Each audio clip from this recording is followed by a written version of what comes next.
Shalom Safe, perkenalkan nama saya Brigita Gamalia Marsya, NIM saya 25101015. Saya dari Prodi PKK 5 semester 1 dengan mata kuliah Ilmu Sosial Dasar. Di sini saya akan menjelaskan sedikit yang Bapak berikan dari sesi pertama hingga sesi ke-16. Sisi pertama, pengantaran ilmu sosial dasar. ISD sebenarnya tentang pemahaman masalah-masalah yang ada kita temui setiap hari. Bukan cuma soal teori, tetapi lebih ke manusia berperan sebagai makhluk sosial di kehidupan nyata. Yang kedua, ilmu sosial dasar, individu dan masyarakat. Manusia tidak bisa lepas dari masyarakat. Masyarakat memengaruhi cara kita berpikir dan bertindak, dan sebaliknya. Kita juga ikut membentuk masyarakat dengan cara berinteraksi. Manusia selalu akan beradaptasi, berhubungan, dan punya peran masing-masing di kelompok sosialnya.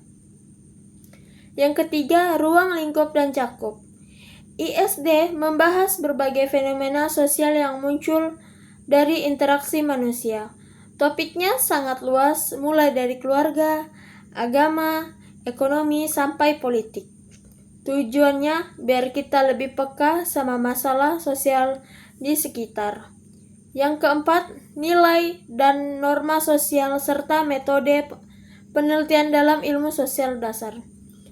Dalam nilai, ini sebenarnya semacam prinsip apa yang dianggap penting dan benar-benar sama masyarakat. Contohnya seperti keadilan dan kejujuran. Norma sosial, aturan yang lahir dari nilai.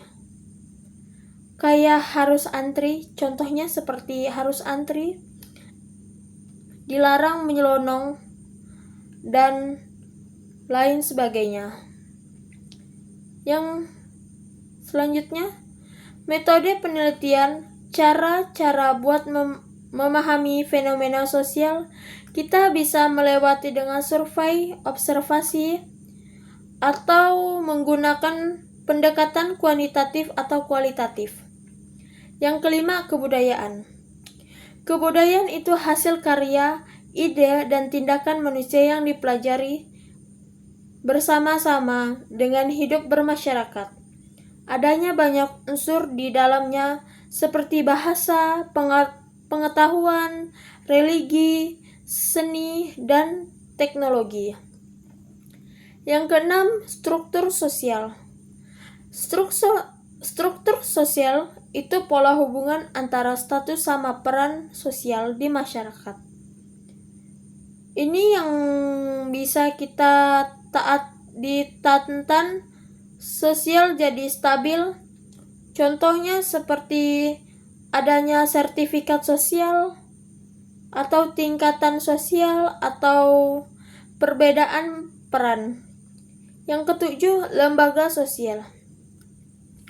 Lembaga sosial, sistem aturan yang ngatur berbagai kegiatan buat memenuhi kebutuhan pokok manusia seperti keluarga, pendidikan, ekonomi, sampai agama.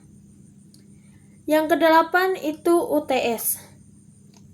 Yang kesembilan, perubahan sosial. Perubahan sosial terjadinya ketika lembaga-lembaga dalam masyarakat mengalami perubahan, dan itu pasti berdampak kepada nilai, sikap, pola, dan perilaku masyarakat. Kadang perubahan ini maju, kadang mundur, bisa juga direncanakan akan tiba-tiba akan terjadi. Yang ke-10, masalah sosial, agama, dan nilai Katolik dalam membentuk solidaritas. Masalah sosial, situasi atau perilaku yang dianggap merugikan banyak orang dan butuh solusi. Contohnya seperti adanya kemiskinan. Selanjutnya, peran agama atau nilai Katolik. ajaran agama, terutama nilai seperti kasih, keadilan, dan subsidiaritas, pada dasarnya moral yang kuat untuk menumbuhkan kepedulian dan membangun solidaritas sosial di masyarakat. Yang ke-11, globalisasi dan dampaknya. Globalisasi bikin dunia makin terhubung di segala bidang dari ekonomi sampai budaya. Karena teknologi, dampaknya tidak selalu bagus. Dari satu sisi akses informasi jadi lebih gampang, tapi dari sisi lain budaya lokal bisa digeserkan dengan kesenjangan makin terlebar. Yang ke-12, modernisasi dan perubahan sosial. Modernisasi itu perubahan dari masyarakat tradisional ke modern. Biasanya adanya ilmu pengetahuan, teknologi, dan organisasi sosial yang makin maju. Akibatnya, nilai-nilai juga berubah dari yang terjadinya komunal ke arah individualisme dan rasionalitas. Yang ke-13, kelas dan status sosial. Kelas sosial pengelompokan berdasarkan ekonomi dan kekuasaan. Seperti kelas atas, menengah, atau bawah, yang akhirnya membentuk menjadi sertifikasi sosial. Status sosial, posisi seseorang di masyarakat bisa saja lahir atau karena usaha sendiri, misalnya seperti kita menjadi dokter, menjadi guru, menjadi perawat, menjadi dewan, atau kita sebagai mahasiswa.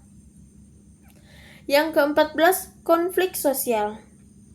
Konflik sosial muncul karena adanya perbedaan kepandangan atau nilai antar individu dan kelompok. Kadang ada juga masalah, tetapi juga bisa perubahan dan memperkuat kelompok dari dalam. Yang ke-15, isu-isu sosial kontemporer. Sekarang ada banyak masalah sosial yang sangat mendesak, mulai dari kesenjangan sosial, perubahan iklim, teknologi yang mengubah segalanya, sampai isu-isu gender dan HAM. Semua itu butuh pendekatan ilmu sosial buat mencari solusinya. Yang ke-16, UAS, yaitu yang akan dilaksanakan pada hari esok, hari Jumat tanggal 5 Desember 2025. Sekian, terima kasih.